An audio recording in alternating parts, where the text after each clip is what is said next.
What would you do if the person you trusted most turned your love into a weapon? My name is Lena, and this is the story of how my sister, Mia, shattered my world and how I rebuilt it stronger.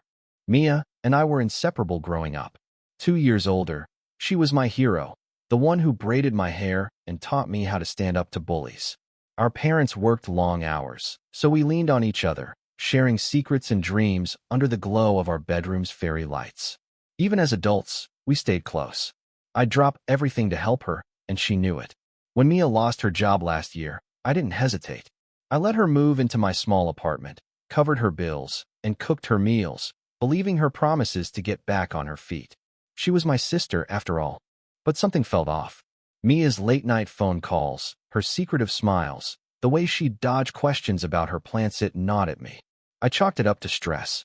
She was struggling, I told myself, and I needed to be patient. Meanwhile, my relationship with Ethan, my boyfriend of 3 years, was my anchor. He was kind, steady, the kind of guy who'd surprise me with coffee just because he knew I had a long day. We talked about a future together, marriage, maybe even kids. Mia loved him too, always joking that she'd steal him if I wasn't careful. I laughed it off. I trusted them both. Then came the day that changed everything. I came home early from work, expecting to find Mia job hunting online.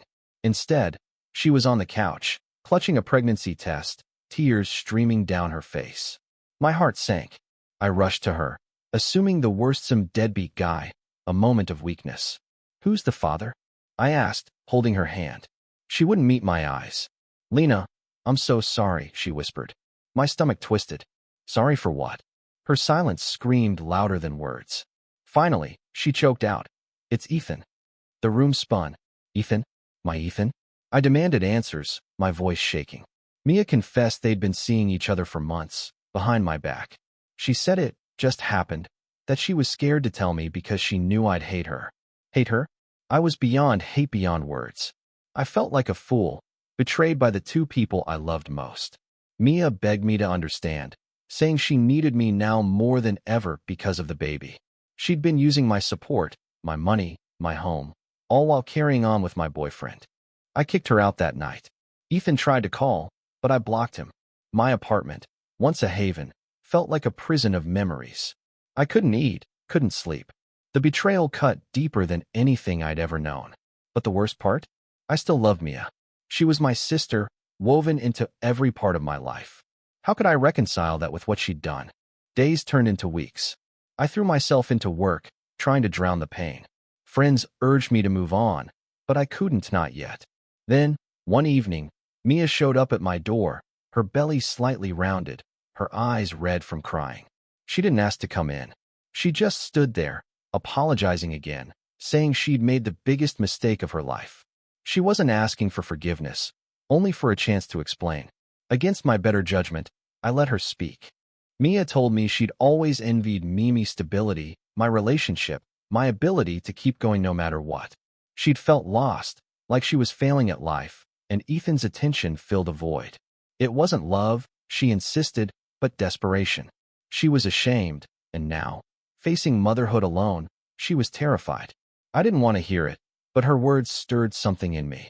I saw the broken girl I'd grown up with, the one who'd once shielded me from the world.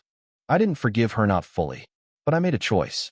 I'd help her, not out of obligation, but because I refused to let her betrayal define me. I set boundaries. She'd get her own place, pay her own way, and respect my space. In return, I'd be there for her and the baby, not as a sister she could manipulate, but as one who chose compassion over resentment. Months later, Mia gave birth to a girl, Lily. Holding her, I felt a flicker of hope. Lily wasn't my daughter, but she was family. Ethan was gone, and I didn't miss him. I'd learned my worth, and no one could take that from me again. Mia and I are rebuilding, slowly. Trust is fragile, but love, even when bruised, can endure. Life isn't a fairy tale. It's messy, painful, and sometimes cruel. But it's also a chance to choose who you want to be. I chose strength not just for me, but for the family I still believe in, even after everything.